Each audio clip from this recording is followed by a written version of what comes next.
told you, man, on this train until the end of the next bull market. So I will do nothing. Probably I Nice. expect it will goes down. I expect it goes down. When it hits 32K, I expect it goes down. We'll retest 20K again. Probably, I don't know. Or not.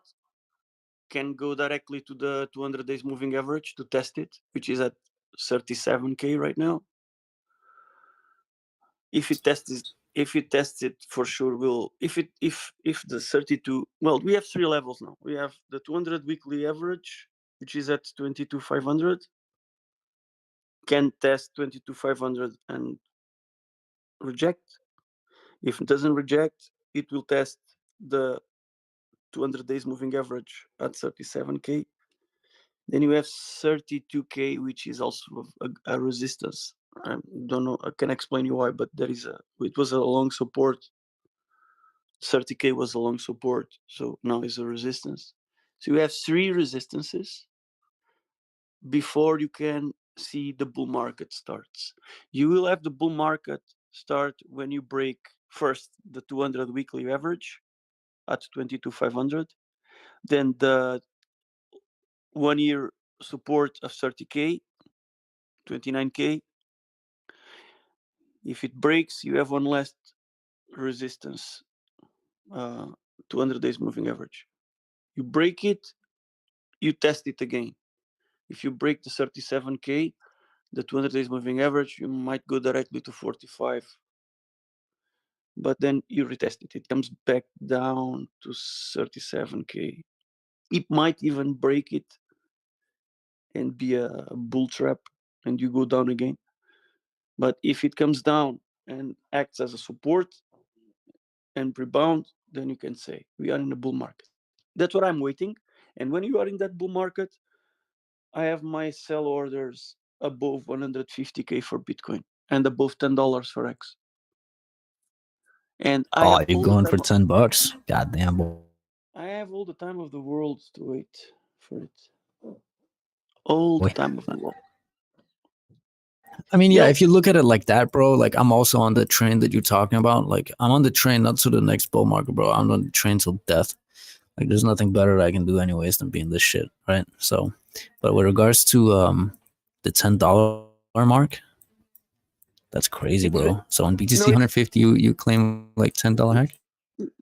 I look. I've seen the past four cycles. Every cycle has a altcoin star or two altcoin star. I remember the best altcoin stars were altcoins that did very generous airdrops. Remember Stellar Lumens, what it did on 2017? It was mad. It was a airdrop, right? Stellar Lumens was a airdrop. It did crazy. Uh, Cardano was another one. Tron, they did crazy things, totally crazy things. The problem is that no one knew what coin was going to be the altcoin star on those years. The Nexus, I think, was in 2014. Nexus or Next, something like this. I can't remember. My history is not so good. But was Nex or Nexus? It did something crazy. Now, the difference is that back then we couldn't know what altcoin was going to be the star, but we do now, because what other coin can be a star in this next bull market other than X on Pulsechain, not X on Ether? I think X on Ether will slowly die, but I'm not holding X on Ether because I'm waiting X on Ether to go to $10. Of course, that not. X on Ether will never go to $10 ever again, ever. But Oh, I'm so you mean it's waiting. just like a one-time thing? No, I'm just waiting that this X that I have on Ether is going to be copied over, right? If I don't know any, I don't know when will be the launch. I don't know when will be the snapshot, right? So I'm holding this X because I have my eye on the copy that I will have on Pulsechain, and that X on Pulsechain, and Pulsecoin, and PulseX coin. Those three coins are the altcoin stars of the next cycle that will bring me to what Okay, I want. so assuming that by your words you're guessing that the pulse chain is going to be more valuable in terms of hex, are you gonna, the moment you get the copies and the chain goes live, are you gonna bridge your Ethereum hex into Pulse and then just Yes, like have yes, I twice will, the but I stack? will not. But I will not swap it like crazy. I will swap it if I have a good, let's say, ratio. Right? I have to be careful about the Uh-huh. ratios. I don't know, must be anyway. X on Ether will also go up. Okay. Yeah, Also but X. assume the ratio is 1 to 1. Like, let's I, just assume it's 1 to 1. yes, if the ratio. Oh, if it was 1 to 1, I swap it right away. Don't think twice. Yeah, so it's just like you had just have liquidity on both sides. Just swap from the ETH hex into P hex, and then you just double up the stack. Do you think about staking on Pulse Chain or no? No, no, no, no, no. I will never stake a coin for over a year. But I Okay, will stake so it just for 1 year. liquid. For 1 year, I will stake it. 1 year and a half, maybe 1 year. 1 year is good, but no more than that. I'm going to be honest with you. I don't believe that X is going to be the Bitcoin of DeFi. I don't believe it. I believe it's going to be a very good project. I believe it's going, because you know what? I'm not like the prostitutes that left this channel that would ban me for me saying what I'm going to say now. I'm not like those prostitutes, right? I'm realistic. Okay, it's a very good fucking project. X is an honest guy, crazy guy, but he's honest. He has a lot of defects. He has a lot of faults, but he's a honest guy. I mean, I believe he wants he wants to. He's not scamming people. Okay, so this is going to be a very good project, but will be other projects, right? There will be other projects. There will be something that will come in 2 years that will solve the problems of X and Pulsechain, and that's the way it is. So I can stake it for 1 year. I don't see that X will be out of the light within 1 year, 2 years. In 5 years, well, I'm sure that something else will be there, because X is not Bitcoin. Only Bitcoin. You can stake it for 20 years, and in 20 years will be there. Bitcoin still the number one. So Bitcoin, you can put it in the vault and forget about it for a decade if you want. But only Bitcoin. I kind of disagree with that. I kind of And agree with half of and what you said, but and I disagree with the other half. and can you tell me why only Bitcoin? What does Bitcoin has that is so much Yes, the magical? reason is the worst coin. Is the worst coin all. Is the worst technology, and it's silly to say it. It's crazy to say it. But what makes Bitcoin being the number one is because there are 10,000, there are 50,000 coins in coin market cap, and the worst of all of them, the worst technologically speaking, the worst of all of them is Bitcoin. And that's and now you tell me, so why Bitcoin is number one? Because Bitcoin is not about technology. I told it numerous times. Bitcoin has never been about technology. Bitcoin is only about a community of trust, nothing else.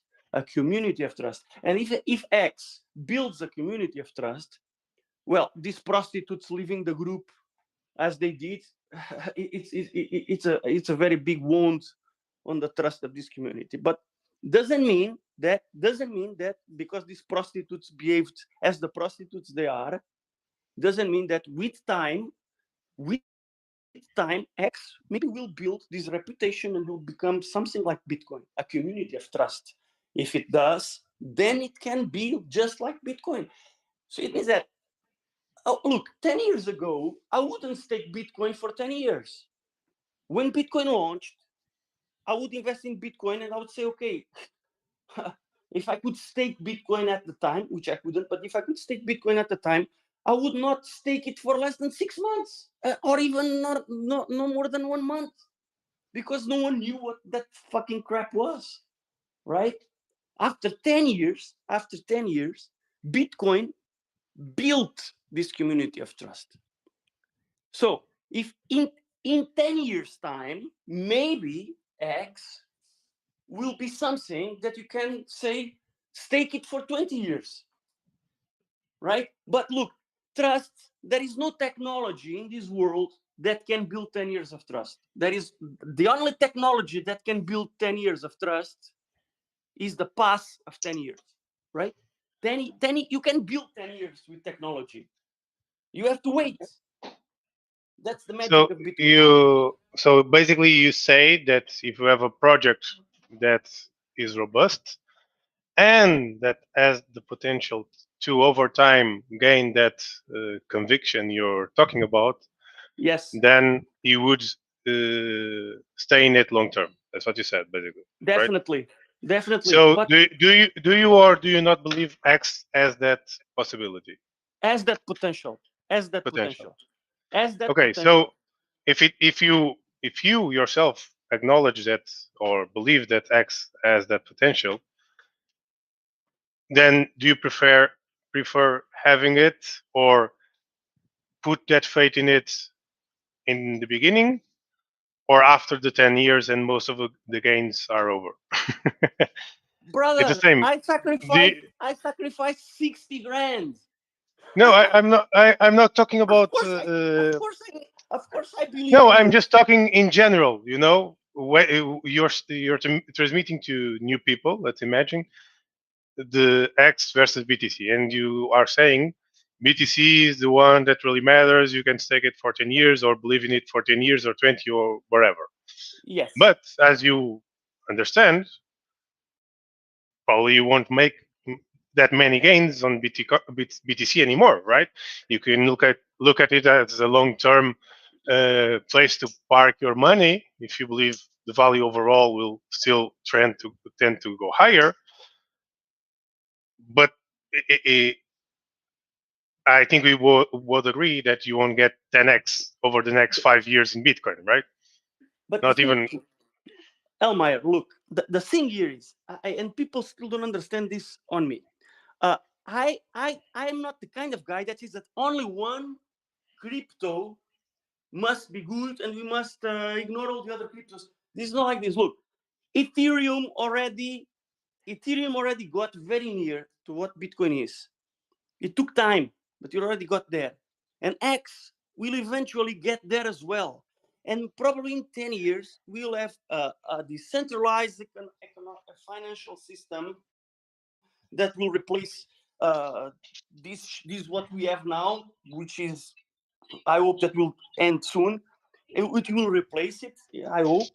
And this new financial system will have place for a lot of projects, a lot of decent projects, a lot of honest projects. Bitcoin will be, for example, a digital gold reserve, whereas Ethereum will be a decentralized computer, and X and Pulsechain will be where all the DeFi will be operating, and there is space for everything. But you cannot. It's not. It's not good to without time, without giving it time to mature, to create the community, to be already saying everybody that look, this is going to be this, is going to be that. You don't know.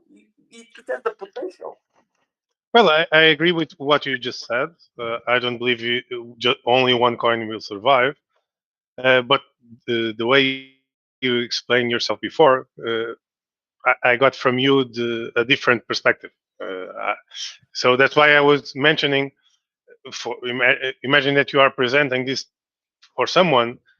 From what I heard you say, basically you were saying that people would be better off just staying on Bitcoin. That's what I understood No, from what no, you no, no, previously no. said. Definitely not. Definitely not. Definitely not. I believe in X. Nah, And he was just saying like whether or not sorry for that. he was just saying whether or not he could see Bitcoin. I'm sorry, Hex becoming like quote unquote Bitcoin in the world of DeFi, if that would be a reality or not. But I think one of the precursors that you can use in order to realize if that's going to be a reality or not is to dig deep in all the communities surrounding Hex right now and come to realize that there are things in the progress right now.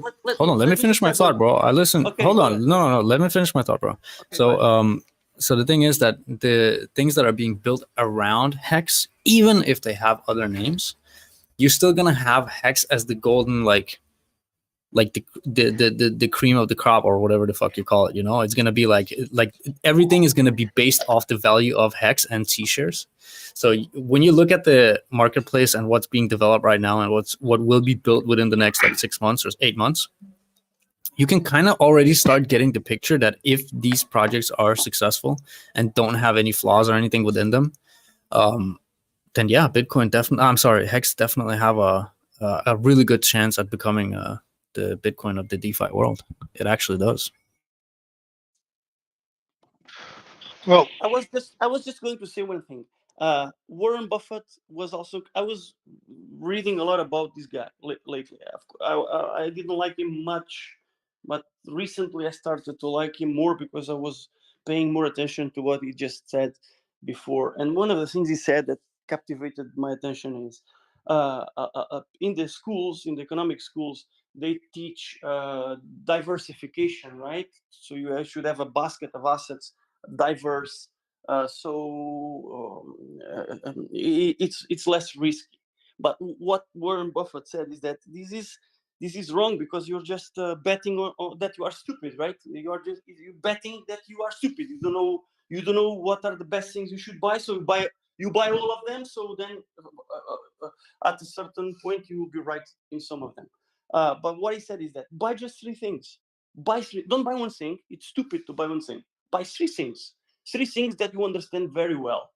Three things that you know very well and that you understand and that you can mostly that you can understand very well.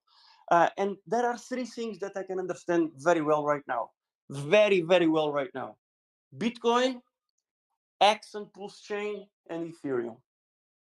And I think that this is all I have to say. Oh, okay, so that's like your lineup. Okay, I understand. I respect that.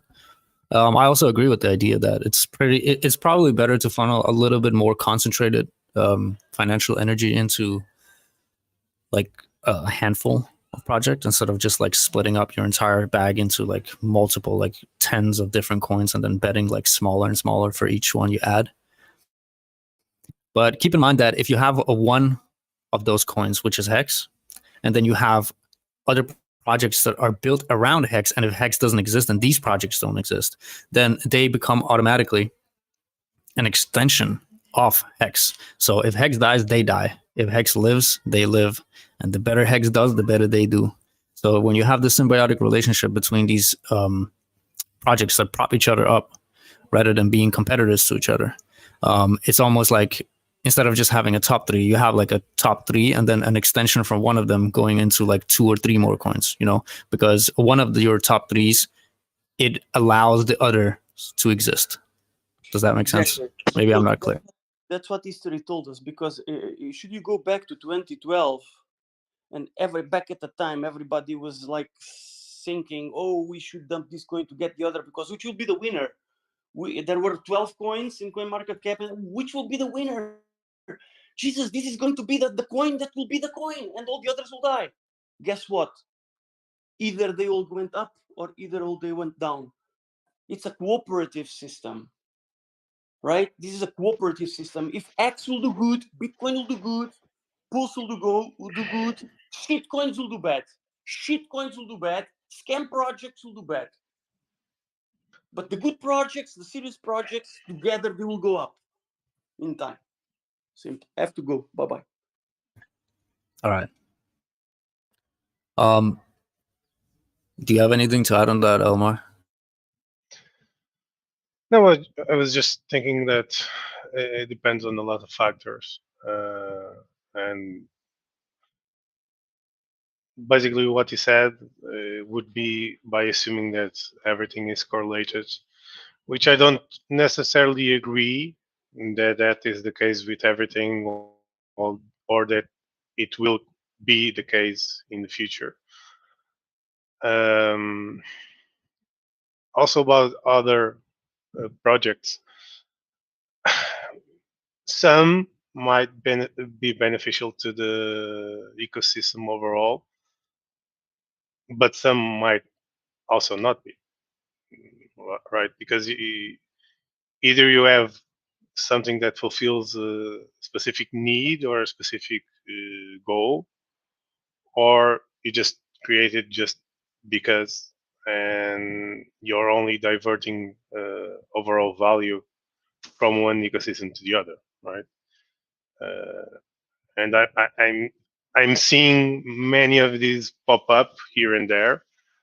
It doesn't matter what they're called or whatever, but I think people need to carefully understand how things actually work and how they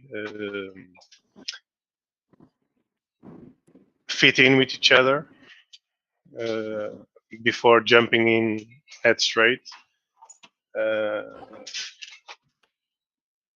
because they have the risk of just getting wrecked overall. Yeah, so I do agree with that. There's gonna be a lot of scavengers, like those who come and prey on a system that is doing good. They just want to suck the blood out of it and stuff. But I'm not talking about those things. I talk about things that actually add utility. Like we don't have to name names, but I mean I see great value in the ability to go buy Hex and make a stake, and then be able to transfer that stake from one wallet to another. Right, and that's one part. You also can take loans against that stake. A Hex stake on its own is just like it's a time lock, like you lock it and then it's dormant, it's dead. You can't touch it until it's expired. So certain projects, they add like a flexibility to that. So suddenly you're not locked out of your funds. You can actually take a loan. So if you're in a bad situation, instead of you having to emergency end stake to get some like half of it or whatever and pay a big penalty, maybe you would be fine if you could just take a loan against it and then pay it back in like 3 months. Maybe that works as a great utility. So there's also much more in the making. I agree with you, but then on top of those, you create another one and another one and another one, which are basically cyclical things, only made to basically move value between them. And then it defeats the point, and you reach a point where you're just creating things to create things.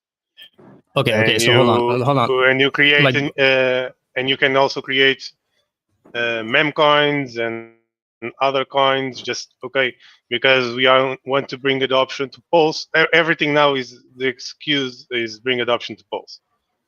But people forget that the meme coins that already exist on Ethereum will also exist on Pulse, and they will bring their adoption already, right? Okay, so when it comes to meme shit, that's not what I'm not even talking about. That I'm talking about things that exclusively. It doesn't matter how many coins you create on top of a system. If the main goal and for you to even have the ability to interact with those coins, if the initial requirement of you interacting with them is a necessary step for you to specifically buy Hex in the first place and stake it or hold it liquid, this means that Hex as a back end will always have value. So regardless of how many projects gets created on it, if it's in good faith that has good symbiotic relationship with Hex, and you have to purchase Hex, or even better, you have to purchase and stake Hex in order to even get a chance to participate in the new ecosystem, then this is a great positive for Hex. I don't see anything negative in that. So let's imagine this. I have X, I buy X, and I bring value to the X ecosystem.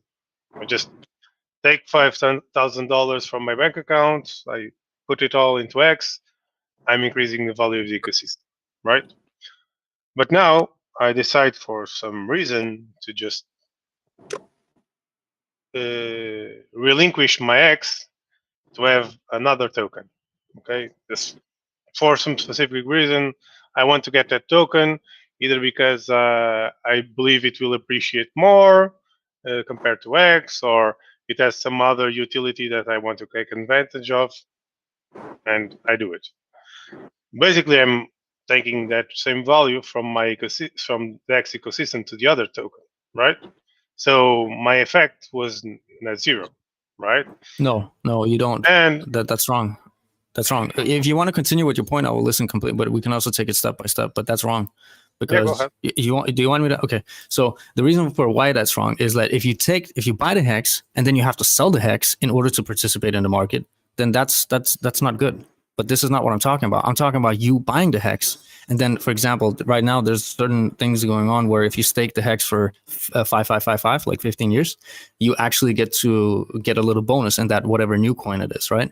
So the fact is that you buy the hex, you lock it up, and then you take that hex and you trade it into something else. But you cannot sell the hex, so it's not being sold on the market. Let's imagine this. I hold my hex, and I get to free claim some other token. Okay, either because I have a stake, or because I just hold it or staked it, and because I was staked, I am entitled to a certain amount of other tokens. Whatever, I earned it for free. Okay, but then those tokens that I minted, either they have zero value, right, or someone had to somehow bind value to them for me to be able to extract value from them, or for them to have any value. Do you agree on that? So are you speaking from the perspective that the stake or the whatever hex you sacrificed for the new coin and the price of hold on. Yes, I understand. Let's see if we're on the same page. So the value of that new coin is determined by a T-share rate. Okay, it's not just out of thin air. It's like it's a calculation that is determined by a T-share rate. Okay, let's go back. I'm not talking about any coin specifically. I'm just saying I have a stake, X stake, okay, with X, and because I have a X stake, I can claim a free airdrop of whatever coin it is. Okay. So let's just now I have that coin. How does that coin get any value at all?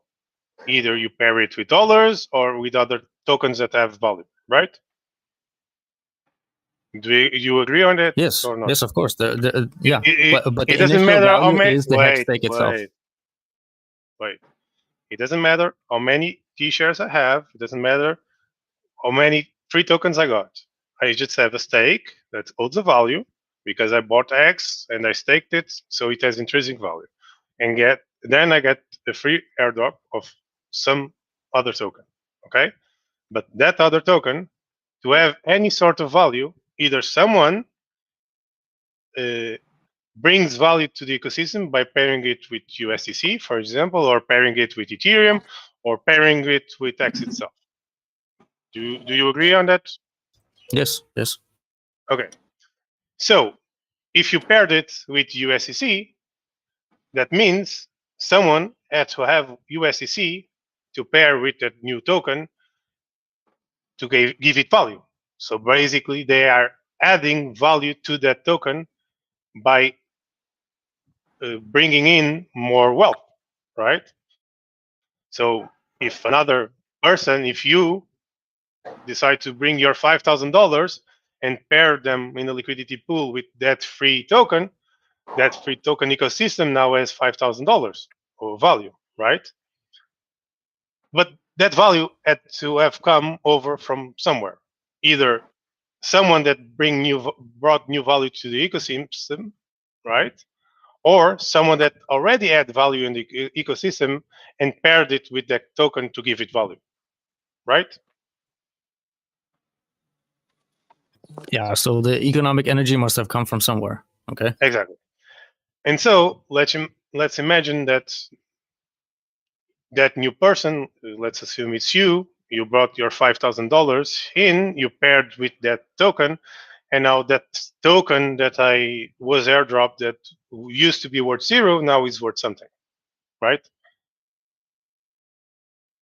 And I can either sell it for the value you brought into the ecosystem. So basically, the value you brought in is now mine, right? And you have more of the airdrop, the new tokens that were airdropped that you liked, right? But Okay. overall, you in the ecosystem that I'm imagining, I have my $5,000 that I put into X and staked, and we have your $5,000 that you brought in and paired with that new token. So if yourself had brought in your $5,000 and put it into X, the same value would be in the ecosystem, only now all the value would be stored in X and not in X and the other token, right? And if the other token doesn't have any utility, you're just diluting the system without gaining the utility itself. I'm not saying that's the case with all the tokens. I don't believe it is, but I'm just giving you this example so we can have an image on how the value is given to the token. It had to come from somewhere, either from outside the ecosystem or someone else. Let's imagine Top Cat likes that token and pairs X with that token, and so is using the value, the intrinsic value that X has, to give that other token also a value. And people can just sell that token for X or the other way around, right? But the value in the ecosystem is the same unless you onboard more people via that token, and that value can be brought also into X or other tokens with utility. If not, you're just diluting the system. You're not gaining anything. Do you agree? Okay, so hold on. The 5,000 that you're talking about, this is basically a person coming in and providing liquidity, right? Exactly. That's how any token gets a value, right? Someone needs to provide liquidity for the token. Do you have that this person who comes in and provides liquidity to earn whatever they want to earn rewards or whatever? What guarantee do you have that this person would go and create a HEX stake? No. That's what I'm saying. So basically, the benefit is if you actually use that token, or that token onboards new user that wouldn't come into X anyway.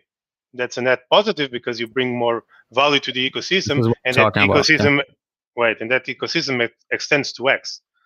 But when you create tokens that specifically are only used by people that already have X or X stakes, or that only interacts with X and not other coins in the ecosystem, or brings more adoption to the ecosystem overall, you're just diluting the same market over between different coins, right? So the value of those coins, it lays in between. Of course, there's also the utility. Okay, I'm not talking about that, but the net value of those tokens needs to be measured in terms of gains to the entire ecosystem on the new people they onboard to the overall ecosystem versus the economic power they take from the existing system and get it for itself. Right? Okay, so you keep talking, you keep saying that it's you extract value from the system, whereas from the very get-go, if you want to even participate in the system, you have to inject value into HEX. So you're talking about you're mixing up making a stake with somebody else coming from the outside and providing liquidity. That person who comes from the outside providing liquidity. Hold on one second. That person who comes out from the outside and provides liquidity between these two coins, maybe they don't give a fuck about HEX. Maybe they just want to provide liquidity with their USDC. Maybe they don't care about HEX. But the people who are actually participating in the system, they have to create a stake. And there are incentives to create a stake, and especially incentives to create a 5555 stake. You see? So you're not understanding my point. Maybe someone else listening in can understand and explain it to me, because I don't understand. You do a HEX stake, and then that you put the money into HEX, and you do a 5555 stake, and then you use that as collateral to get into something else that's also going to add to more HEX. So my point is, to say, I'm proud of your LP understanding. What? Sorry? I wanted to say that I am proud of your LP understanding.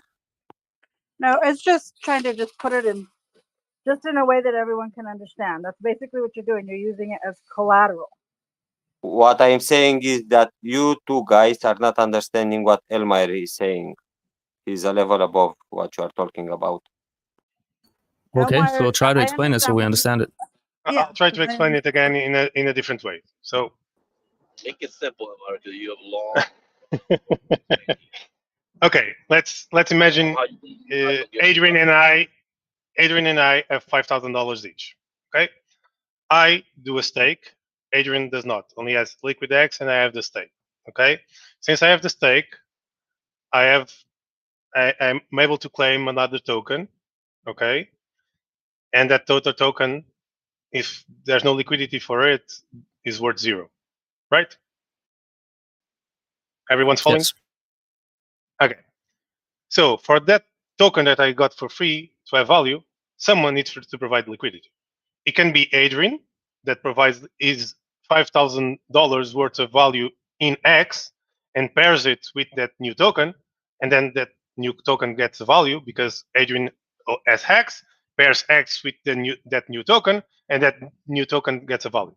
So I'm able to extract value from that free airdrop I got by selling it for more X, right? But someone had to give in their liquidity for me to be able to sell it out and buy it, sell down the token and buy the liquidity. So if the only liquidity that's being provided is from value that's already in the X ecosystem, other be it Liquid X or Stake X or whatever, then it's a net zero gain, right? The money is only now, instead of being only in the X ecosystem, is in the X and the other token ecosystem. Unless you bring more people in that they themselves decide to add liquidity to the token that wouldn't otherwise put their value into X, that's the only way to have a net gain overall. So the measure of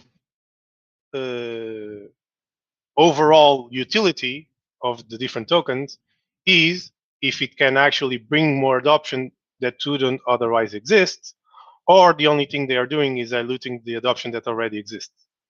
Did I make myself clear? Yeah. So again, I agree with the fact that if they're leeching off the system, it's not good. But if they add and incentivize people to create longer stakes, that's good. But the thing is that if you build a new system on top of an old system, which is already stable and good, then you have the ability to inject life into this dead stake. And so you have more flexibility. So this, if it incentivizes people to bring more money into the HEX ecosystem, You're just viewing it from the point of a specific token, and I'm talking more broadly.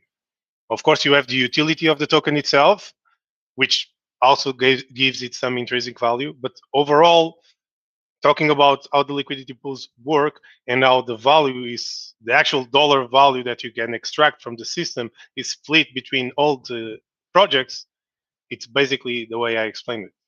That's just what I'm saying. but the thing is that if the new build systems that are built upon the old system were not built in the first place, then you wouldn't even be able to have money funneled into the old one. So it's an attraction for the older system. It's why we're the entire conversation transpired. It's an attraction again if, like I said, the token brings more value from other ecosystems to this one that wouldn't otherwise come in versus the value they extract from the existing ecosystem. So that's what I'm basically saying. Yeah, and I think we agree with that. Yeah, because for this example to be good, like Adrian put his $5,000 in, I put my $5,000 in the stake. The entire X ecosystem is $10,000. But now, if that new token brings 2 more people to the ecosystem, each with $5,000, now the overall ecosystem between X and that token is 20,000. So it overall went up.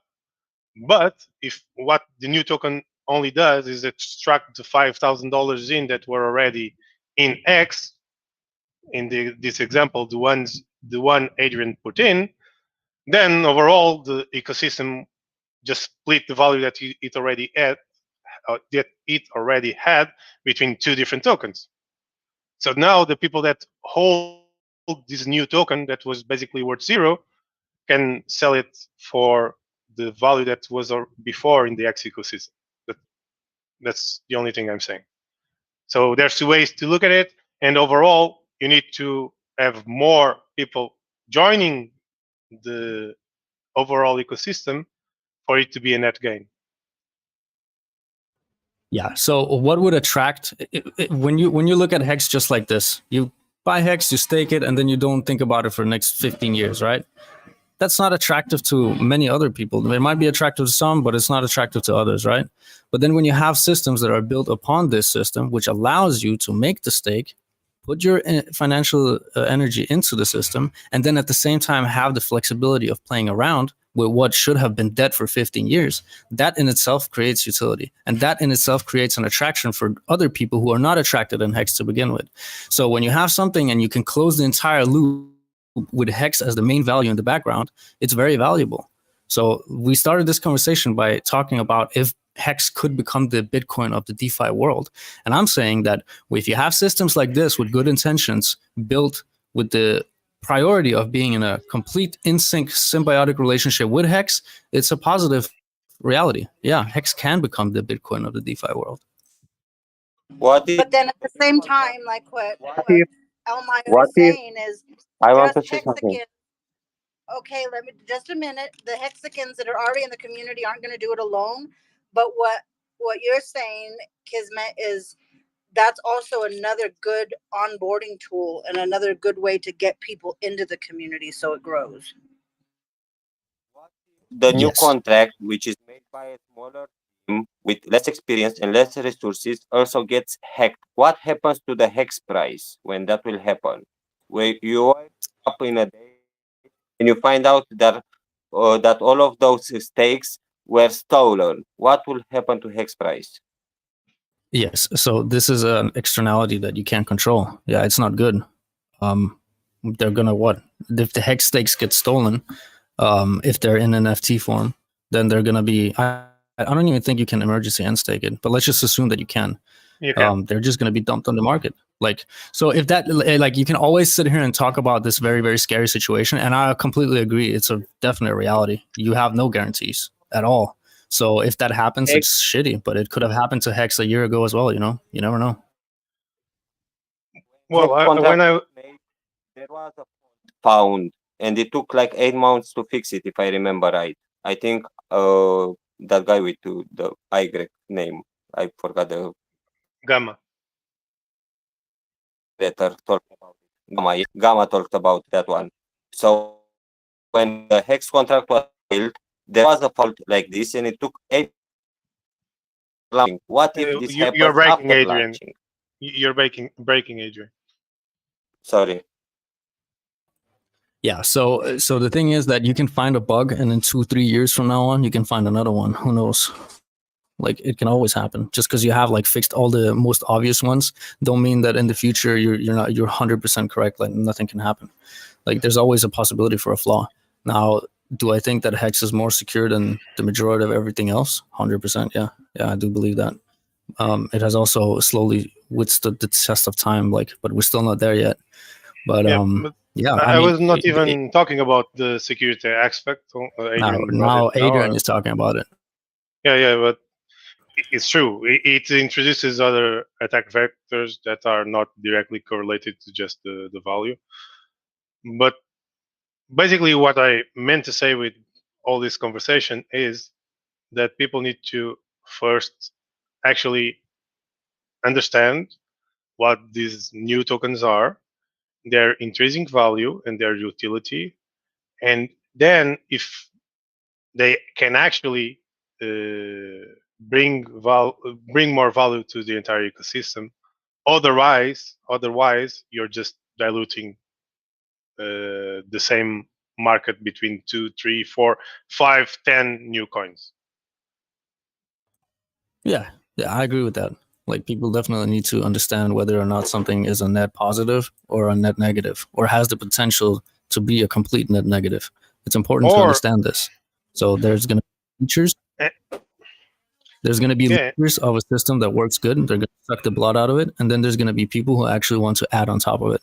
And the younger an ecosystem is, you know, the harder it is to experiment with new things. But it has to be done. Like, this is evolution. You know, it has to be done. And plus, we have Exactly, Pulsechain exactly. coming up. Everything's gonna get copied and everything, so it's gonna be great. But again, like the normal default state of human psychology is always to reject what is new. But in order to evolve, you must accept and understand that things are risky, but it can be toward the greater good of the entire ecosystem. Yeah, but again, I go back to the point that people need to understand what they're doing, because imagine that you have your X and you decide to use your X to give value to something else. And I'm talking about X, like you could talk about Ethereum and or whatever other token that actually holds value and has utility and has potential growth, right? And you just decide to bring that value to another new coin, new project. And worst case scenario, they can just suck all of your value, sell it in, make a market sell with it, and basically you lose because you lost all your money. Everyone else in the in the ecosystem loses because the value of what they had went down, and it's a net loss for everyone else. And it's only a benefit for the person that just created that new token that's somehow got a value because you gave it to it, and you just fled with all that value. Okay, so you're basically arguing that people should know what they're doing before they're doing it. Yeah, Exactly, more or less that, and I completely agree with understand that. if it actually it's a positive or brings actual value to the ecosystem. Yeah. Yes. Yeah. So definitely one of the things that people should look out for before making an investment is good research. Do the research and understand the intentions. And even if you understand it fully, you can still never be 100% correct because Yeah, the human is flawed, man. then yeah, and another important thing is that people have that narrative that, okay, even though this doesn't do anything, hey, the price can still go up, right? And it's true, the price of things that do absolutely nothing and goes up until the musical shares stop and someone is able to extract all the value, or a party of people are able to extract all the value and Or a everyone bug. else doesn't, or a bug, right? So it's important that people really understand what they are getting into and if it's really worth risking their assets or their value over them.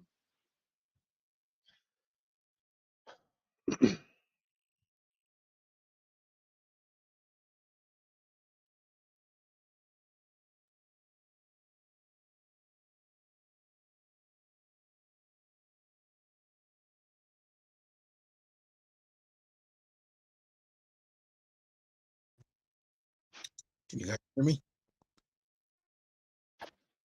Yep. A little bit low, but can hear you. Good morning. Good morning, everyone. I've been on Telegram for a couple months now. I love what you guys all do. Can we talk about the highest of stakes? I just put a comment in the bottom section below. I think when highest of stakes comes out, all of us Pulsechans, Hexicans, and Richard Hart fans are going to really pump this movie up. But I don't think the average user, the average moviegoer, is going to be compelled to watch the movie. What do you guys think? And I have a follow-up.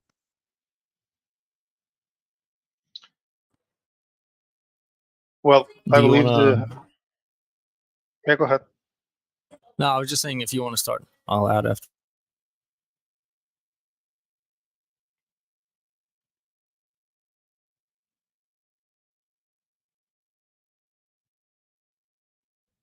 Okay. Am I lagging or I just something? want to hear your Okay, so basically the question was whether when the movie launches, how do we get the average Joe to watch it? Well, I think that's too much of a burden on us to do. I think, I could be wrong here, but it seems to me when we are hopeful about something, we're pumping it up, we're hyping it up, we are thinking like, oh yeah, this is going to get him, this is going to get him, this is going to get him. But to the average person going on about their daily life, would you watch a movie about a cryptocurrency you never heard of and their success? Not really. So we got to look at it not from internal perspective, but external perspective. I mean, I think, okay, so we have to split it up in a couple of portions here. First of all, is it important to have a documentary like that? Yes, I would say yes, because it does give, it sparks an idea in the minds of people who watch it. How can we force people to watch it? No, we can't. Can we do our best to make sure that as many watch it as possible? That is within our power to do so. Yes, we can spread it on social media. We can talk about it. We can mention it to the people around us and so on and so on. But I think the most important part is that it exists, and maybe someone gets bored in 2 years from now and makes some changes to their life, and then maybe they get interested in Hex. Maybe it happens in 6 months from the release. Like, it's kind of hard to force people to do something, but it's important to make sure that it exists, just in case people become interested in it. Or it might even be the initial spark of interest. Absolutely, The absolutely. But creators also want their movie to be successful, so they're going to have some sort of marketing themselves, and it depends on their resources to do that. but you also have to understand, when you put out music, when you put out movies, back in the 90s, they never chose more than 3 words, like Mission Impossible, Marked for Death, Art of War, whatever it is. These movies, and I don't want to say we're stupid as a nation, but the highest of stakes is like deep, thought process on wealth, changing the economy. That really does not appeal to someone working at, Burger King, McDonald's, retail. And we have to remember that if it was more of an action comedy about crypto, and it was like goofy and stupid with like a teaching memory or a teaching moment, you would have gotten more, because let's face it, the music and movie industry, they copy each other so much because it sells, they know it works, and they've also conditioned their audience and dumbed them down as well. So I think my purpose here is to just prepare the audience that when we say, yeah, when the highest of stakes documentary comes out, it's really going to jack people up. In fact, what I expect it to do is to have a bit of a lull and then an increase as time progresses, because I can really see Richard Hart getting interviewed on late night talk show, and he's like, yeah, we just did a movie. I've got subscribers, followers on Twitter and YouTube. It's just going to be another feather in his cap, as opposed to the missing link. Yeah, but I agree with you. It won't be like the video is launched one day and the other X pumps to all-time highs, right? That's not how it works. And another thing is, we got to keep in mind that it's a documentary. It's not Mission Impossible. It's not a $200 million budget marketing campaign for a movie. So yeah, but what it is it's an onboarding tool, and crypto is a $1 trillion industry. So there's a lot of people that's into crypto, and I think there's not a lot of content out about crypto. So I think in that sense that the highest of stake is going to be timely. It'll be people in the crypto industry that watch the movie, and now whether the movie is good and if it's remarkable, then people will say, okay, just like everybody else, oh, you got to see this, oh, you got to see that, and that's how it go viral. But it ain't something that's just going to automatically go viral and be this huge hit. Yeah, like I you agree. said. Sorry, but like you said, I see it as a tool, right? You want to talk about X to someone? Hey, just watch this movie. Simple as that. Exactly. So now what I'm hoping is that we all realize that Hex and Pulsechain is doing everything right. For example, typically when you buy something that's really hot, that's really like a hot stock or something that has a lot of hype to it, what happens is it goes up really high, then it falls down really low, and then people start to mock it. With Pulse, Hex, and Richard Hart products, it's inverted. which is actually what you want. It's got a lot of FUD. It's got a lot of Ponzi. It's got a lot of negativity in the beginning. Because the success track is inverted, we have to keep that in mind with the highest of stakes video, and also be prepared for extreme wealth. But just know it's doing it the right way.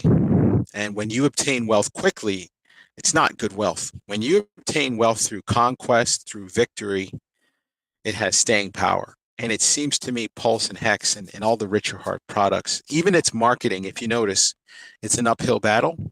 That's actually how you want sustained success. So the proof is in the pudding. We know Richard Hart's products work because even marketing is difficult. Even getting where we want to be is hard earned, hard fought. And like Richard was saying, it takes him a while just to, make sure he's not wearing the same article of clothing every day.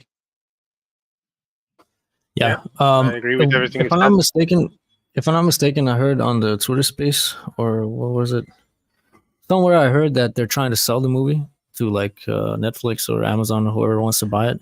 And then I can imagine like once that movie is sold, those who buy it, they also have a marketing campaign, So it's gonna be like a cluster of things. Like the Hex community is gonna do its part.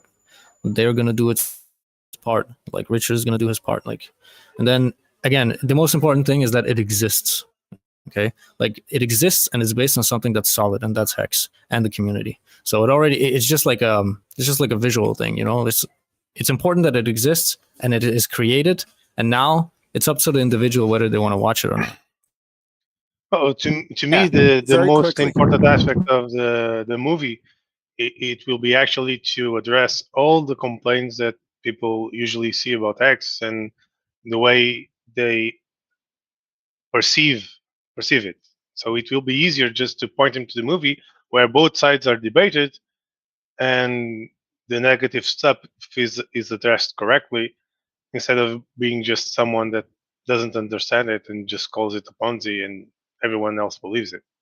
Right? How many Ponzi's are every day addressed and publicized on Twitter versus X? Right? It's just crazy, and it will be just a simple tool to do that for me. So a couple of things, and I hope there's enough listeners and a big community who can think and consider this.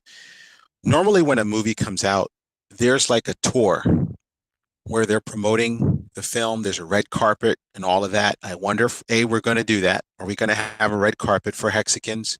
Are we going to have a red carpet for Pulsicans? And if anybody has connections with Richard Hart, obviously I'm going to be messaging him on Twitter and stuff, but I want to know if anybody here has connections. Can we have an official red carpet showing for Pulsicans and Hexicans? Even though it might be on Amazon, could we have a venue?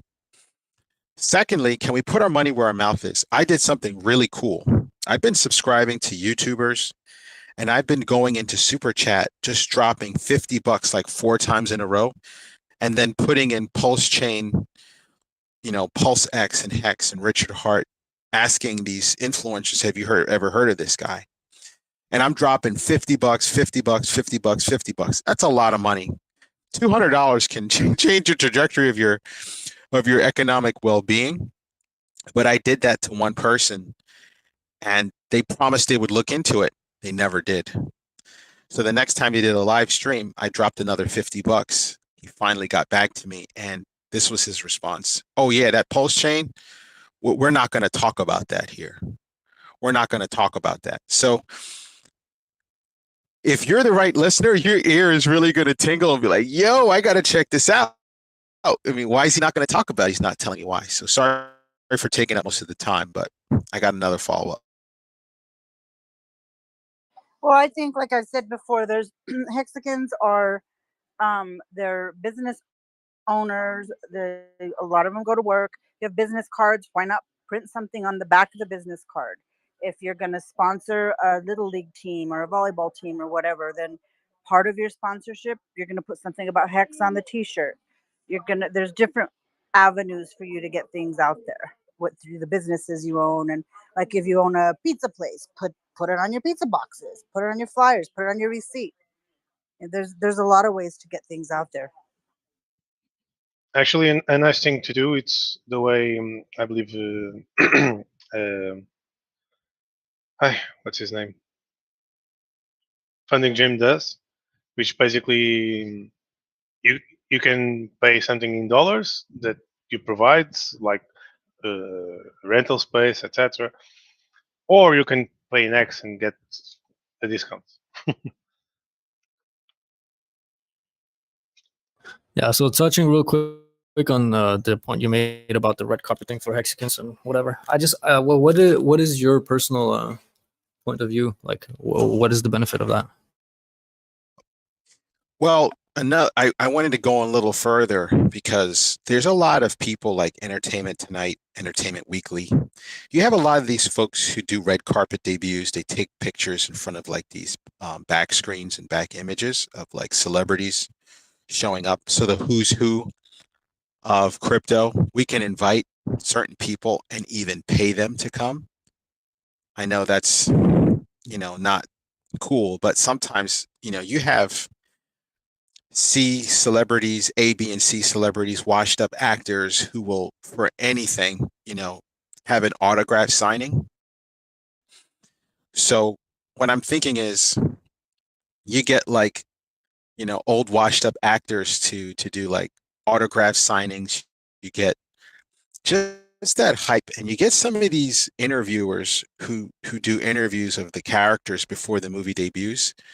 A lot of the big movies do that. We gotta follow that process where you have Richard Hart, if he's able to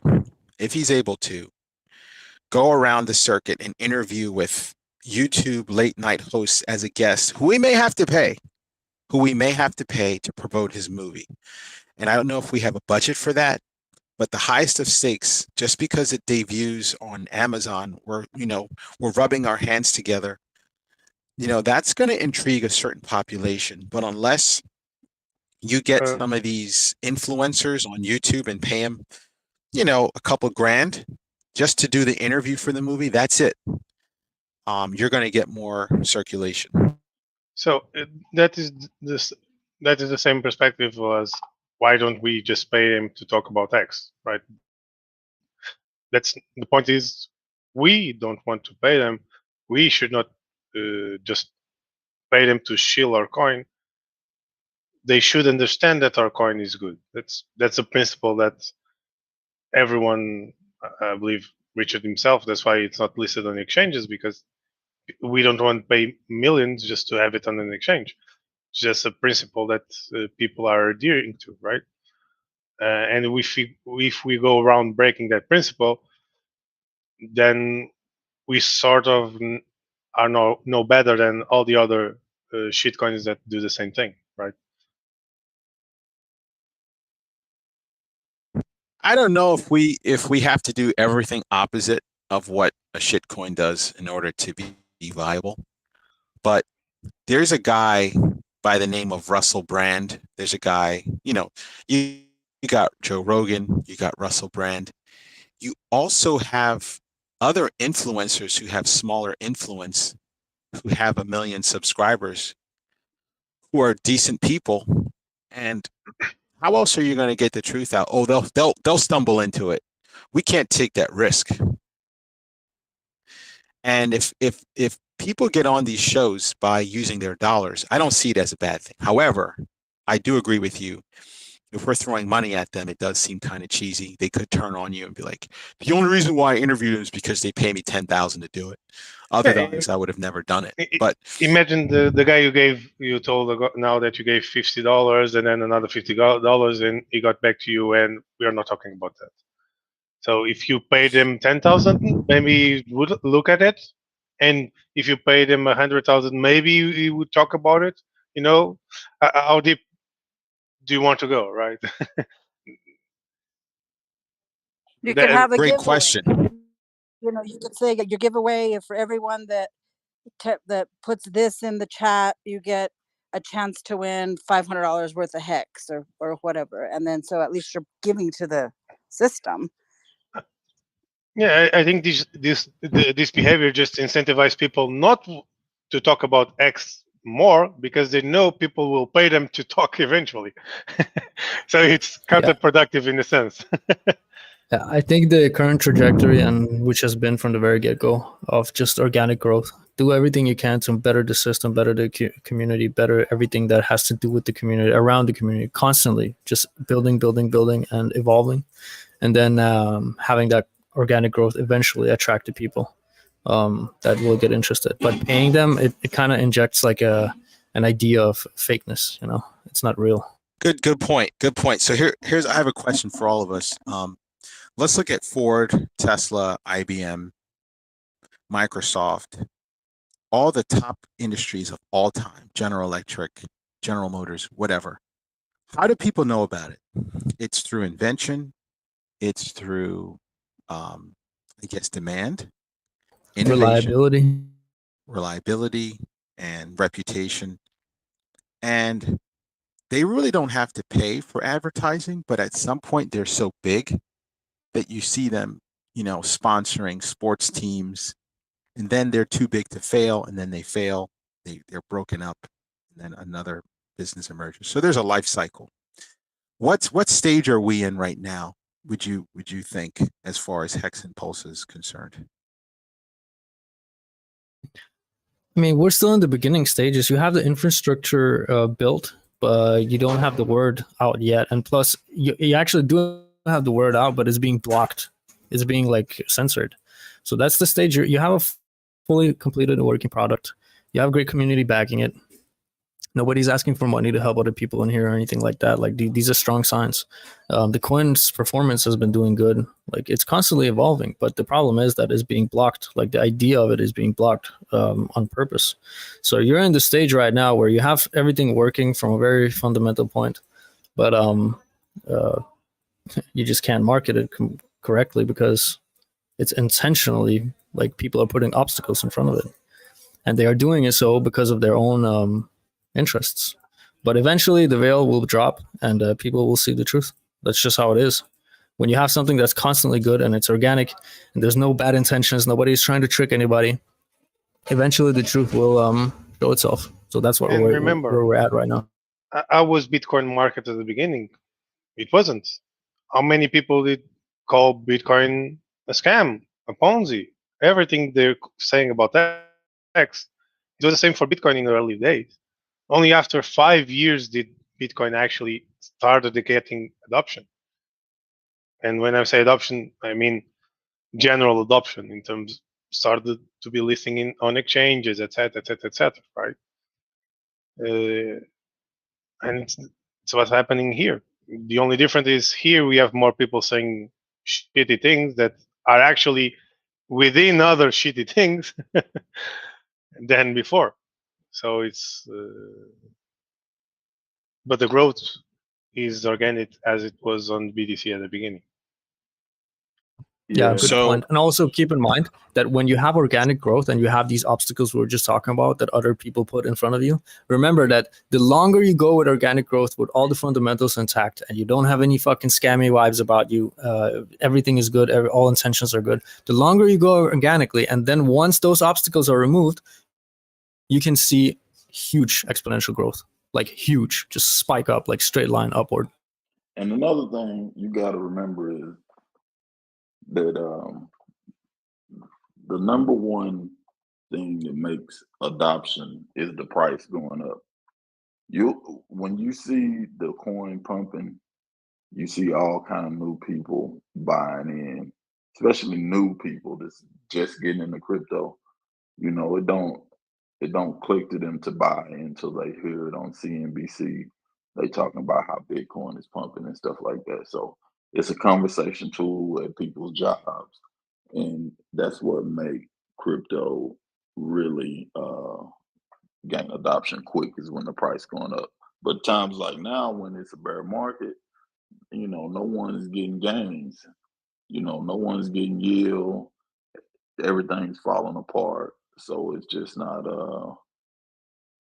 people are hearing the fears of crypto right now. But when the price is pumping, it'll be crazy adoption.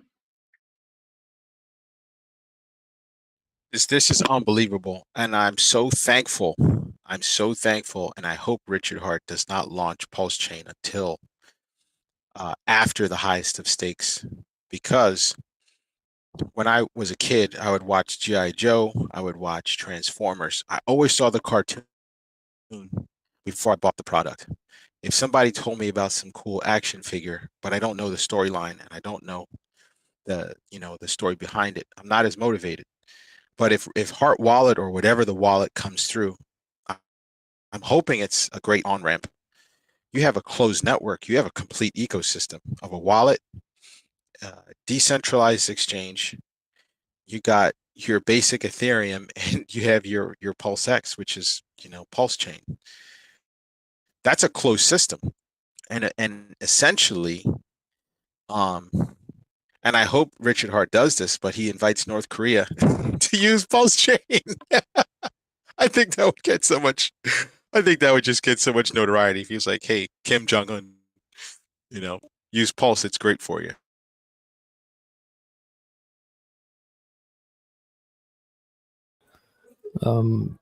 Touching on the gentleman who said something about price talks for itself. Yeah, it's like a marketing tool. Like when the price goes up, it just markets itself automatically. I wanted to add another point on top of that. I forgot.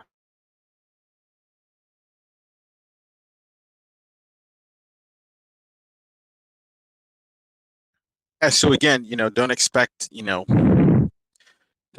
like great raving reviews about the highest of stakes, even though it's going to be a fantastic film.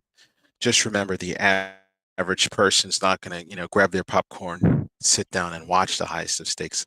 I personally was so excited about it, but then I sat down and I started to meditate. What would the actual response be to a great film like that?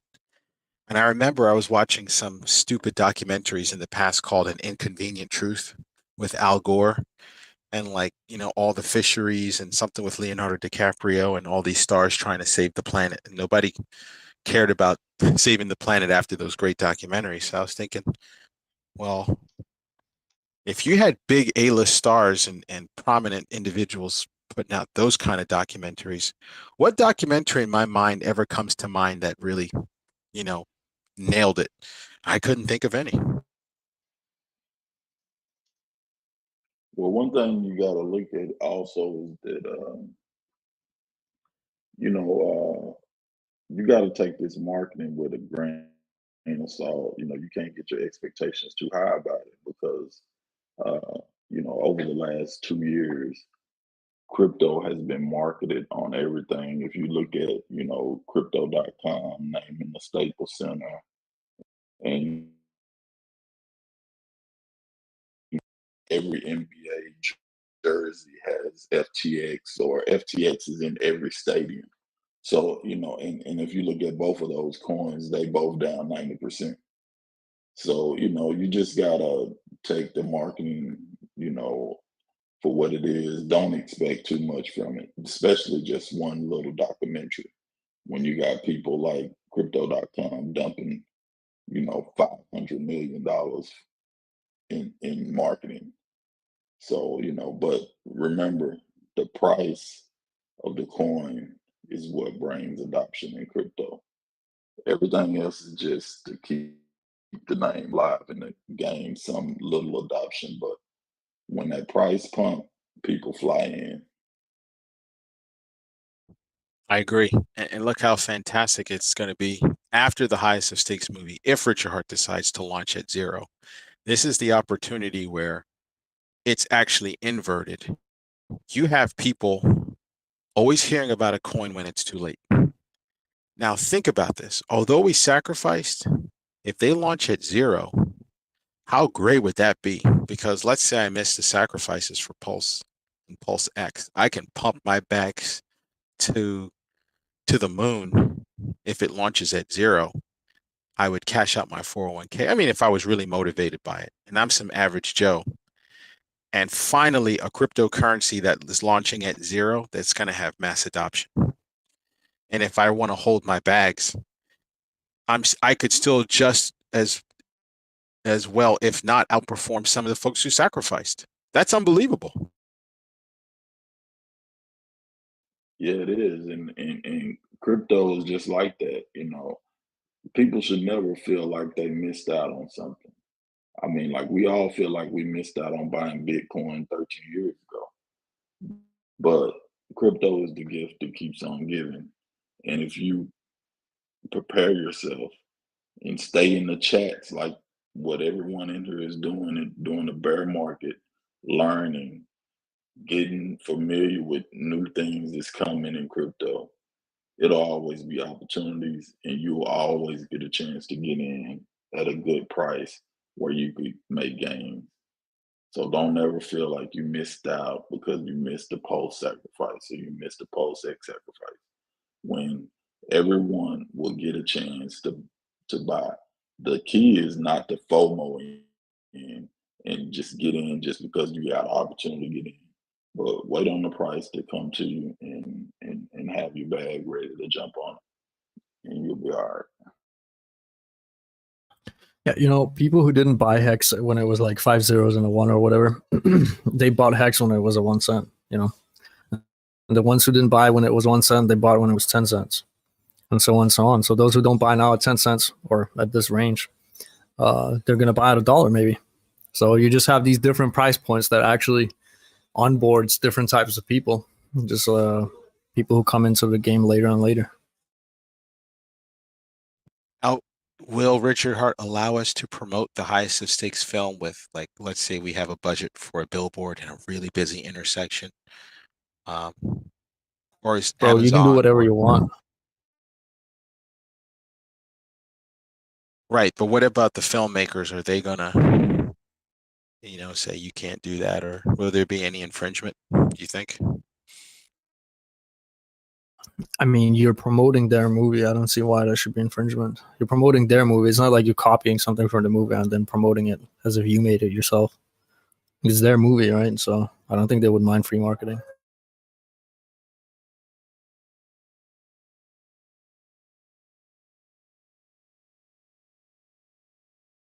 This is all too good to be true. I feel like I'm in a dream.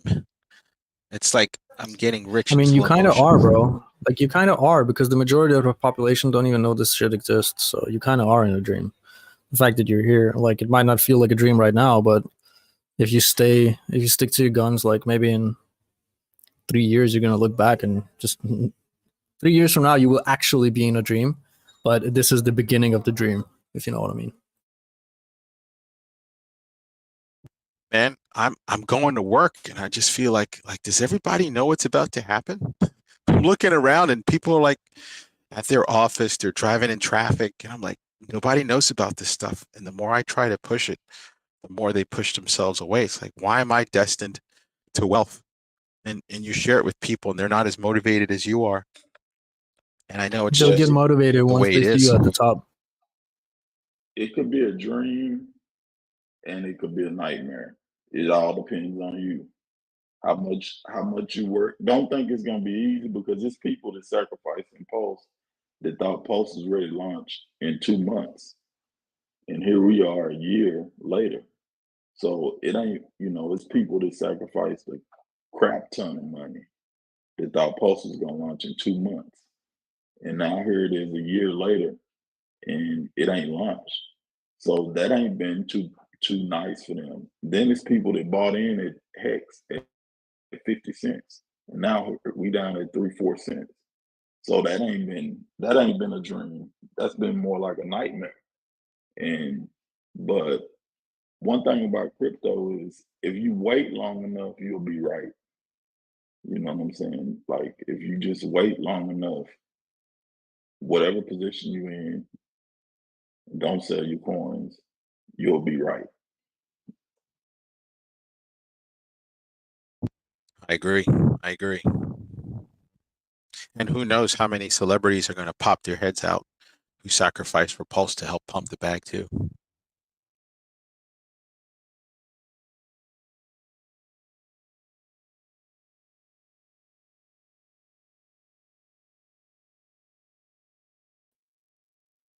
I think Rock and Rochelle offered $1 million to include some celebrity in the actual documentary.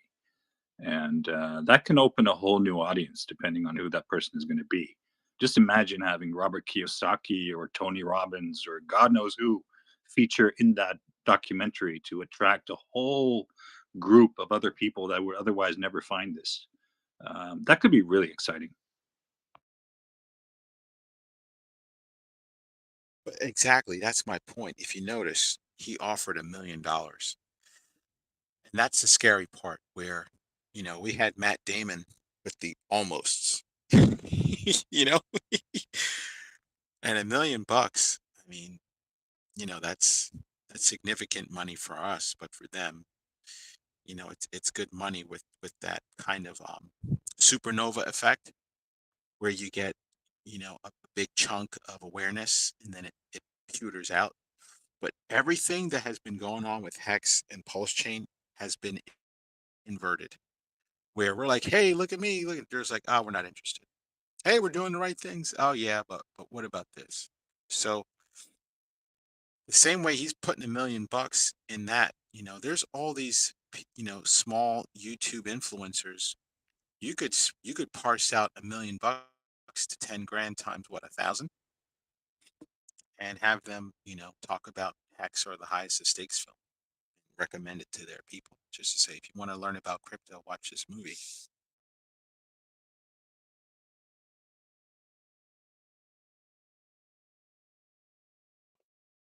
Who knows what's going to happen next? Maybe some other whale will pitch in another $1 million, and maybe whole, different stars become within reach with time.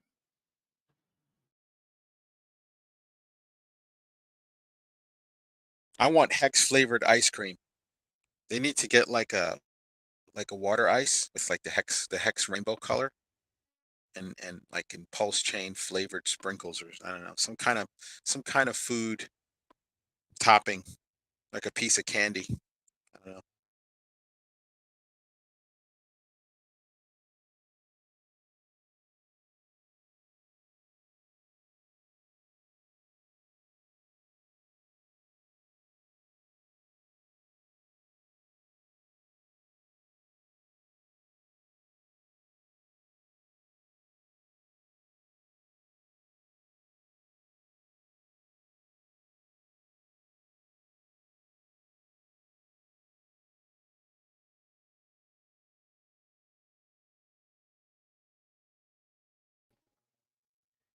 Hey, good morning. Yeah, I just read Ethereum's getting closer to proof of stake. They're going to be running it July 15th and then hopefully go to mainnet by September. So we better beat them. Pulsechain better beat this proof of stake ETH. They pushed 100 days. The 100? How is it called? Said September on this article today. But They pushed the difficulty bomb 100 days already, so it won't already. happen. Okay. So we only got 90 days then. Maybe, Okay. unless they push Come on, it Richard. another 200. I know. Or they go sooner. What if they go? Shit, come on, Richard. Think he's pressured? Richard's got to get that code right. Yeah, and I guess they're testing stuff too. So they're doing the same thing Richard's doing, getting the bugs If I worked out. may ask, even if ETH 2.0 launches and Pulsechain launches in January, I prefer to be the second launcher because I don't want to be eclipsed by Ethereum 2.0 anyway. If you have two burgers, all eyeballs will be on ETH. If there's any good news on ETH, they're just going to stay there. That's just one issue, but yeah, of course we want. Well, but if on it the news are not so good anyway, even with a change, maybe they start looking elsewhere. Yep, that's true. Got to be first. No second loser. No first loser. Being second. Got to be first. Just saying. I don't know about that. I mean, What if the fees are still high? What if ETH 2.0 comes out and the fees are still high?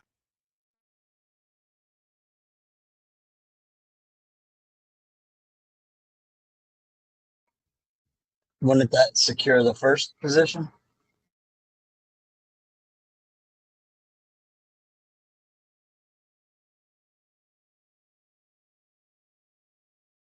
Sure.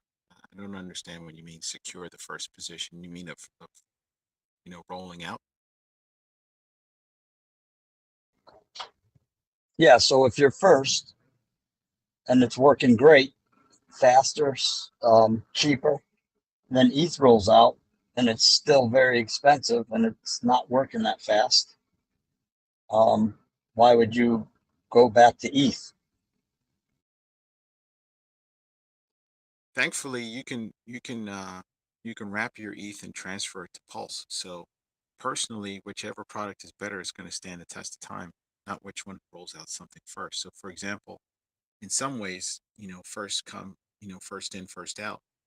But in this case, it's more of a quality and long-term race than it is that of who gets to the media or the market first. Because your pizza could be hot and delivered really quickly, but if another pizza store has better tasting pizza and it takes a longer while to come to you, it's worth the wait. So I think quality is going to beat out, delivery time and all that. And not to mention, ETH users are still going to keep ETH no matter what. I'm sure a lot of people who invest in the Pulse chain are going to keep some of their ETH, maybe not all of it, but majority of ETH users, once they see Pulse chain is better, they're going to swap their ETH for wrapped ETH to get on the Pulse chain network, unless there's an easier DEX that can just take their regular ETH and swap it to Pulse. And I don't know, maybe you guys can talk about that. Is that a possibility? I heard a major DEX of one of sort or the other was going to launch Pulse chain. I don't know if it's FTX or crypto.com, but they're hurting so much. I couldn't imagine them not offering Pulse chain because of the bear market. Now, unless the bear market subsides and they're like, we don't need you guys anymore, but I think it would be great for crypto.com to launch Pulse. It'd be a great onboarding tool. Guys, I just dropped a video in chat. It's probably the best explanation video that I've watched on Pulse, and it kind of explained what Richard is doing. And this guy compares it to McDonald's. Go check it out. Yeah, I already saw it and posted yesterday or something. It's a nice video. Oh yeah, Very funny too. Yeah. So ETH is already first, but just so you know, Google was not first. Neither was Amazon. And look at them. So I like being first in this case. So the ETH has to be redone because it wasn't perfect. And I don't think it ever will be now. It's hard to change something that's already working. It's easier to build new. So we want to be first now, even though we're second in the big picture. And not to mention, we actually have something more valuable than Hex and Pulse, X and Pulse. And I think we all know what it is. The value is Richard Hart and his community. Richard Hart is one of the most charismatic, funniest, soft-spoken, abruptly rude, intellectually, far out, funny, charismatic, uh, stand-up guy, alpha type. And it's going to be pretty interesting to see how he deals with folks who already have the throne, so to speak. Is he going to take it by force? Is he going to play and dance a little bit, and then he's going to show his true colors and just like sweep right from under them? Or is he going to fight him like from the bottom? And if you notice most movies, when someone's elected the chosen one, when the enemies recognize it, they start to, send their goons after them until you make it to the final stage and you kick some butt. So right now, I think as far as conquest, we see the castle in the in sights, but it's still a journey, along the way.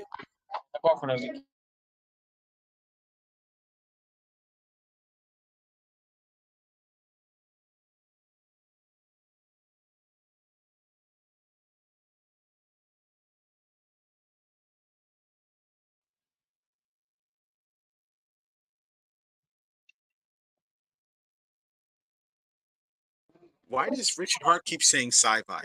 Sci-Vive, Sci-Vive. Most people can't even spell Sci-Vive. Most people don't even know how to begin spelling Sci-Vive. I think that's the worst marketing ploy.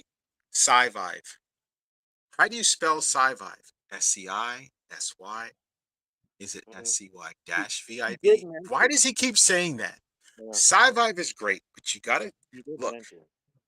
Huh? He did mention he was going to change that because it was so it's kind of hard to follow. Then he says the website on Sci-Vive. And man, I don't want to download stuff on my phone that I'm not too sure about. So the best thing you can say is, YouTube Richard Hart, and maybe on his landing page, the sci-fi books can be there. If he wants to call it sci-fi, I get it, but you got to spell that sucker out, man.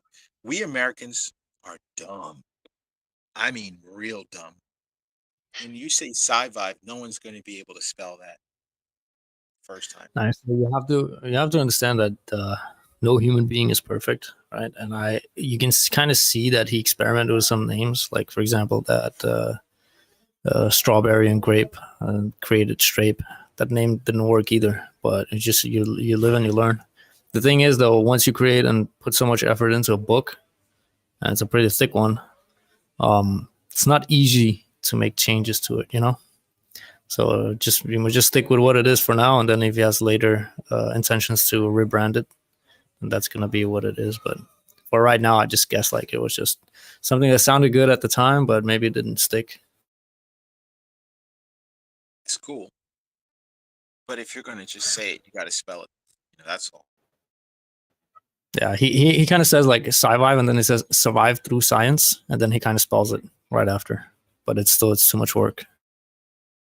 Very wordy, very wordy. He's got to dumb it down for us just a little bit. And I'm not being nitpicky. But he experimented with those names, and then he got Hex right, because Hex is super easy. Just 3 letters, easy to say. Well, the problem with hex is that at least the way I spell it, it's confusing with hex from times something. You talking about like witchcraft and stuff? No. He made 10,000 X. Like if you spell it without the H, like hex and X is very similar, at least the way I spell it, and sometimes people get confused. Also good, man, because when you just see like HEX, subconsciously your brain must register sex as well. Like it's just like it has so many weird things that are not like consciously available when you first see it, but it has an impact. It has an impact. There's so many different things that you can attach to the word hex, and it has so many different ways like you can look at it. I think it's a genius name. I like it. Well, PulseX is even better. It even has the sex in it and everything.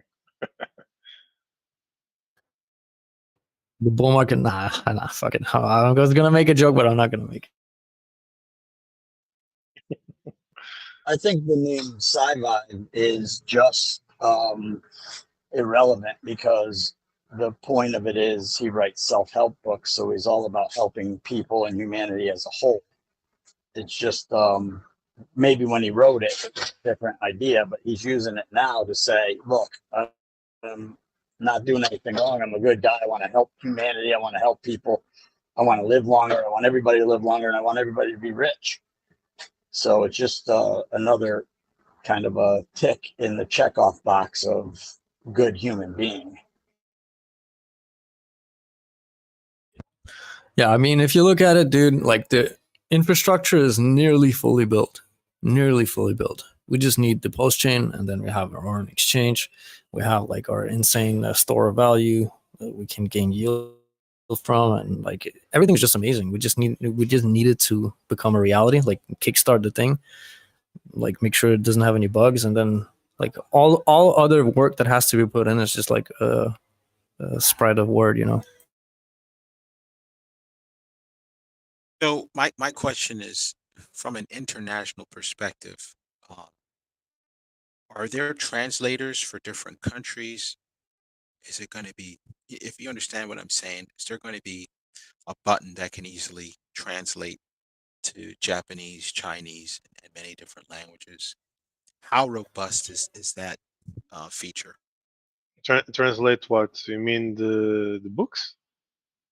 The Pulse landing page, the DEX, um, is it is there an attempt to make Pulsechain international, and how do we do that? Because most landing pages like the .com, like whatever it is, if you click on that link from Japan or something else, it's going to be in full English. So are we considering like just having it in different languages? And just, I guess the most popular, you got French, Arabic, Chinese, and Spanish, Russian. Spanish. Right. Is there any attempt to do that? Maybe it will not be there like from the get-go, but I can definitely see value in adding it over time. Like you just hire people, you know, that speak those languages to translate everything. Yeah. Agree.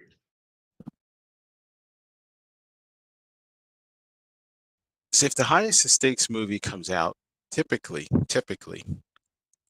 with movie companies, they have closed captions at the bottom, and it's going to be translated in different languages, and there's different markets for that.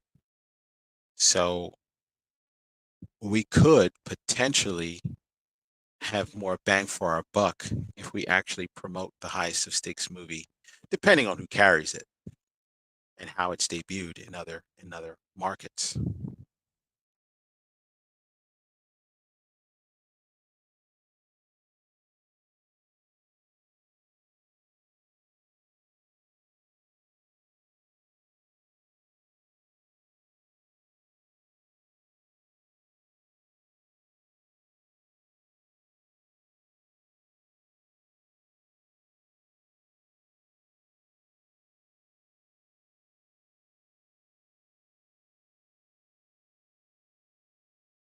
Oh yeah, but personally, I think Pulsechain is going to take at least 3 years to get where we need to go, and I'm totally okay with that. In fact, I want it to be that way. We're talking about release or adoption? Adoption. I think release is going to be mid 2023. That's my guess.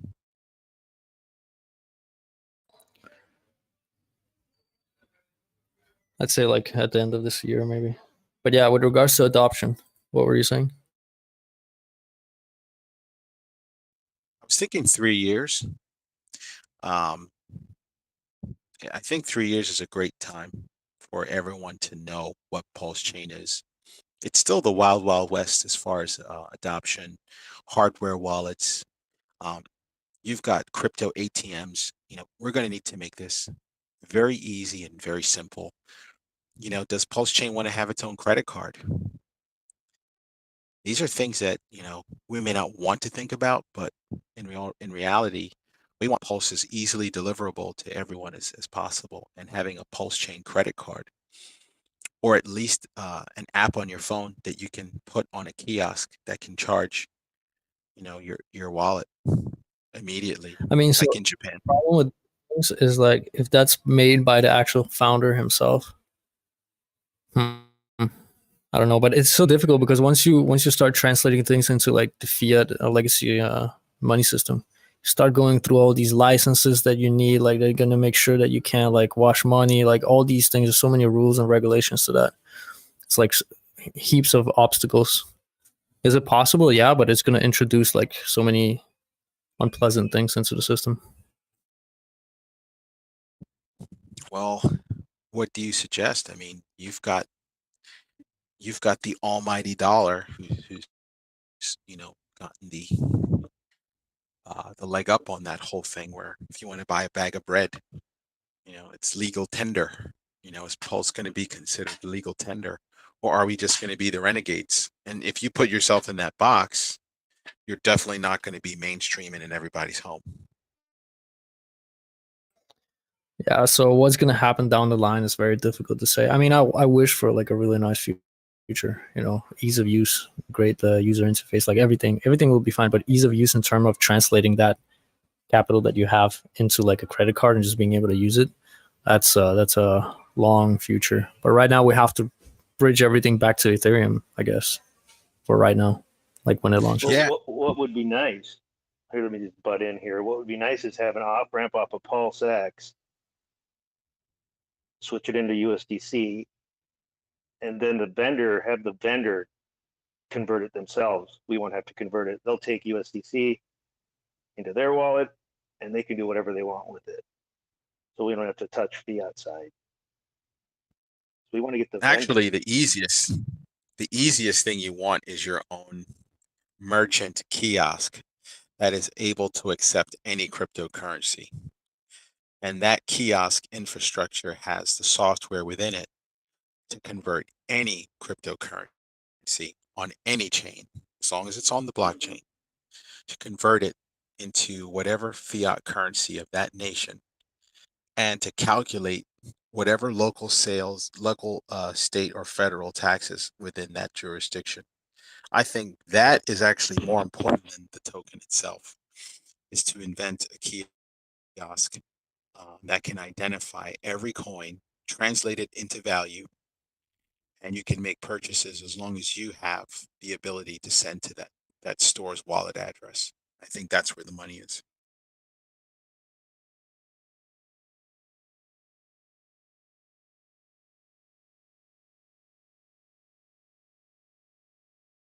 Yeah, that'd be perfect. The other side of the room. So I just saw crypto.com.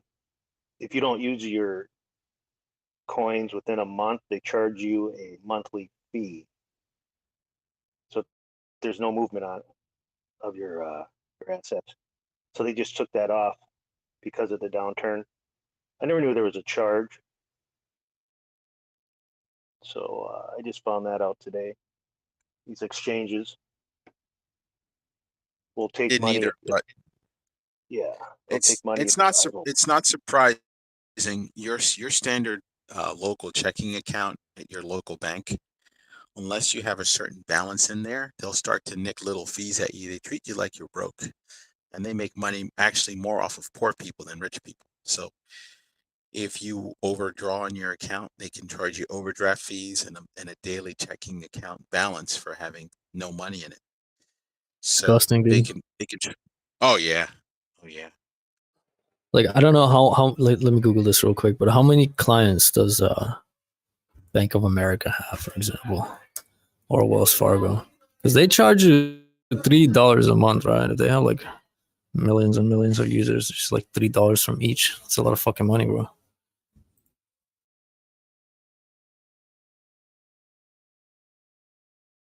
That's what I'm saying. I mean, you're gonna need a lot of devs to create your own kiosk that accepts any cryptocurrencies and transfers it, because there's so many fees involved with the transfer and calculating that, and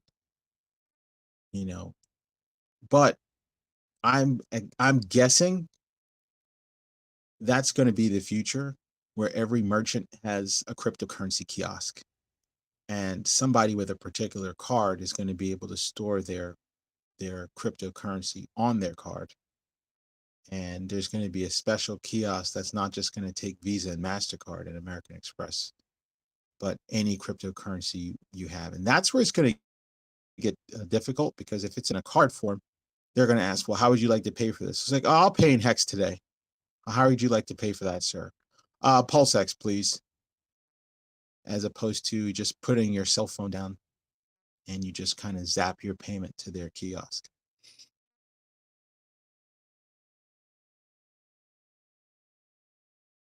All right, so Bank of America has approximately 67 million customers, and assuming that these customers they have bank accounts, then that's 200 million a month, just because people have bank accounts. $3 from each. Dude, think about it. 67 million. What if they're mortgages and they're getting more than $3 a month?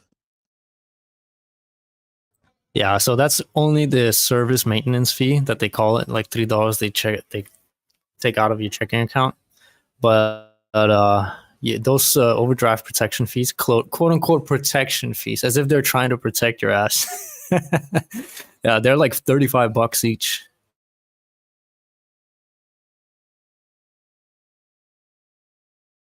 They're the real gangsters of New York, man. They are the Hell real. yeah. They are the real gangsters. Well, so is it phone carriers. Phone carriers, $50 a month. How many billions do they get?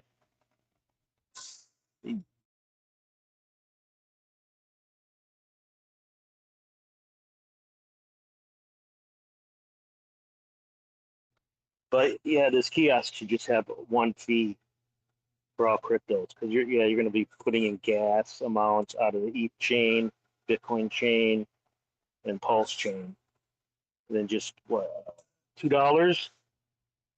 You know, when you go to the grocery store now they charge you to get cash. It's like you want to pay 50 cents to get some cash. So hopefully we'll have enough money to take out.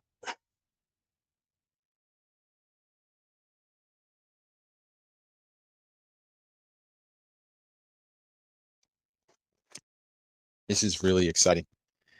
I just hope that I can, work extra shifts, save up money, and just have enough dough, man. Because I don't know. Did you guys? I don't know if we're allowed to talk about this. Now that we have that Pulse list website, a lot of people were saying like some of the stuff that's on the Pulse platform is a lot of crap because no devs want to work with Richard Hart. Is that true? And who cares? Didn't he say 2 days ago he has like 45 devs working for him right now? So I don't think he's lying. I heard like all the good devs don't want to work for him. But who cares, right?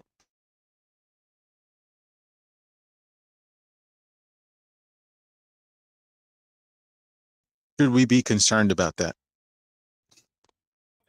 It's too difficult to verify these things, bro. So you can look at it from this perspective. If it is intentional FUD and you're sitting here and you're worrying about it, then this means that their FUD is working.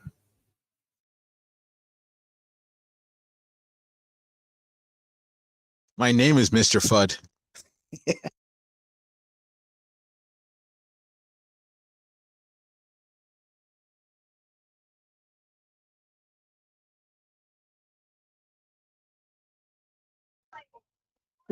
That's funny.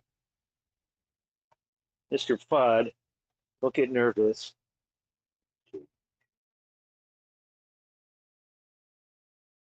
So I heard that like the miners, proof of work miners are going to be pissed off if they can't work for ETH. But then I heard that they'll still be mining somewhere else on the chain, on the Ethereum chain, once the proof of stake comes. I thought Elmore said something about that. Is he still in here?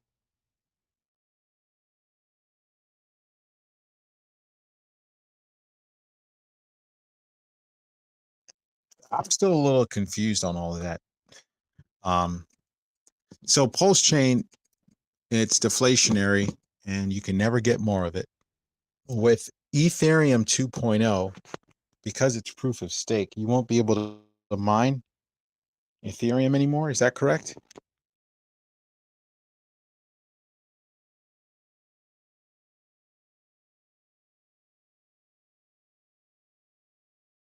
It should.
Yeah, but do you think any of the major dexes is going to carry Pulsechain?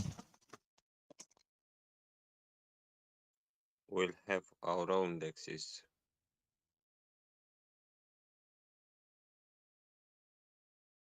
You mean bridges? Right. So would we say FTX or crypto.com, we consider those bridges? Because Centralized exchange. Hex centralized exchange, not DEX decentralized exchange. got it. So if that is the case, they would be able to buy it on their centralized exchange, but then they would have to send their funds to an anonymous wallet like a MetaMask or so in order to operate in the system? Or could they connect their centralized wallet on Pulsechain's or PulseX's interface? Is that possible?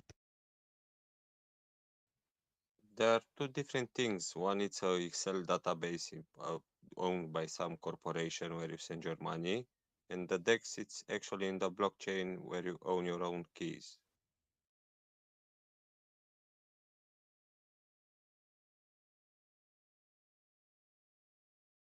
So in order for us to get in a checks, we have to get that corporation, let's say crypto.com, to publish it in their list and hold people's money in their Excel spreadsheet.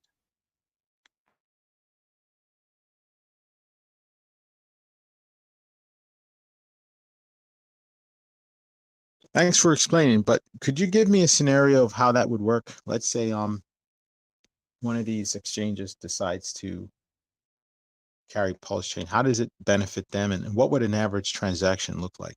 I know that's a lot to ask, but Well, if you dumb. look at it like your sacrifice, if you look at it like your sacrifice, to sacrifice from an exchange, which a lot of people did, which made the figuring out of the quantity of tokens harder for the devs, is that it came from an exchange. It's going to go back to the exchange, and they have it. They have the choice whether or not they give it back to you. If it's in your hardware wallet and you have the keys, then you control it. So you could buy it on exchange and hang on to it there, like people do at Coinbase, or you could have it in your own wallet and you could use it as freely as you want because it's yours. I have some stuff tied in Coinbase right now that I regret 100% even thinking about doing it. Never again.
we